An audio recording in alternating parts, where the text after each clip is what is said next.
Vincent van Gogh was born on March 30th, 1853, in the rural Dutch village of Groot-Zundert, into a disciplined religious household led by his father, a Protestant pastor named Theodorus, and his mother, Anna, a sensitive woman who loved flowers, nature, and drawing, influences that quietly shaped Vincent from childhood.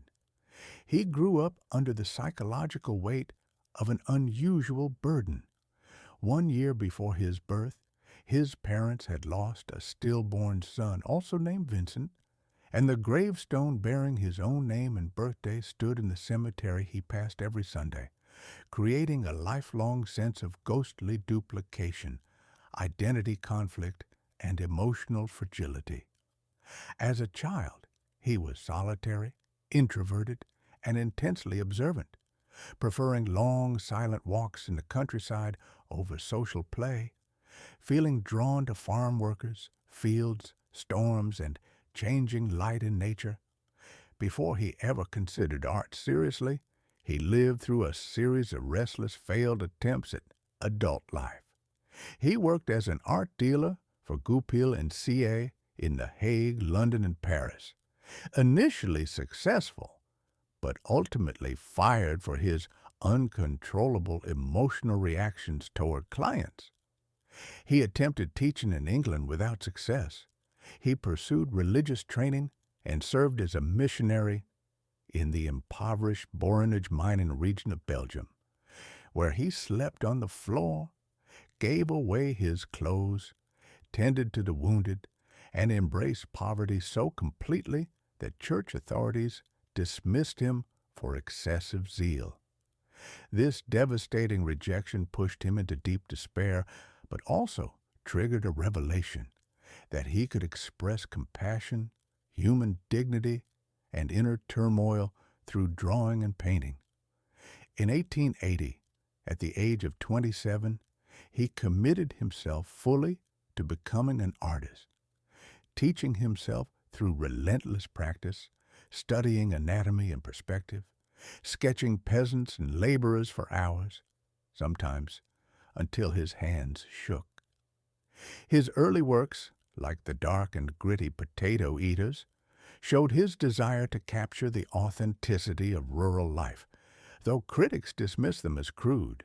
In 1886, he moved to Paris to live with his supportive brother Theo, who remained his emotional and financial lifeline.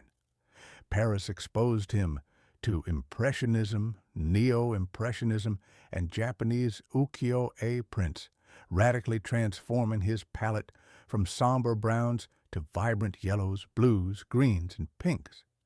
He met Gauguin, Toulouse-Lautrec, Pissarro, Bernard, and others, absorbing new techniques while maintaining his fierce independence and emotional intensity.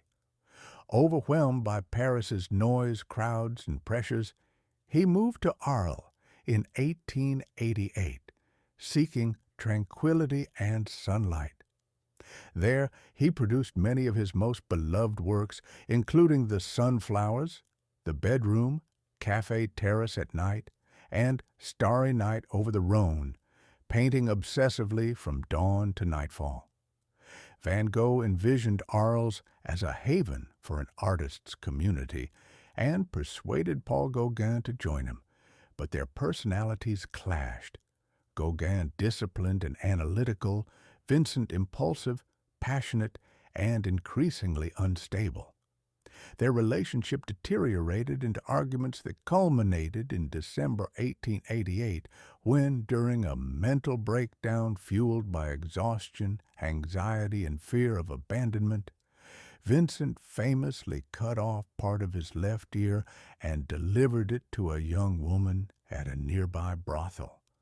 After several hospitalizations and growing hostility from the townspeople, he voluntarily admitted himself to the Saint-Remy Asylum in 1889, where he experienced alternating periods of terror, hallucinations, seizures, and remarkable clarity. Even during his darkest episodes, he created masterpieces such as Starry Night, irises, and wheat field with cypresses, painting nature as a mirror of his psychological storms, with swirling skies, jagged trees, and vibrating fields that expressed emotion more than realism. In May 1890, he moved to Auvers-sur-Oise to be treated by Dr. Paul Gachet.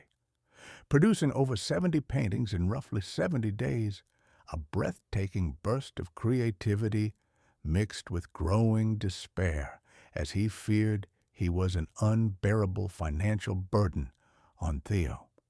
On July 27, 1890, he walked into a wheat field and shot himself in the chest.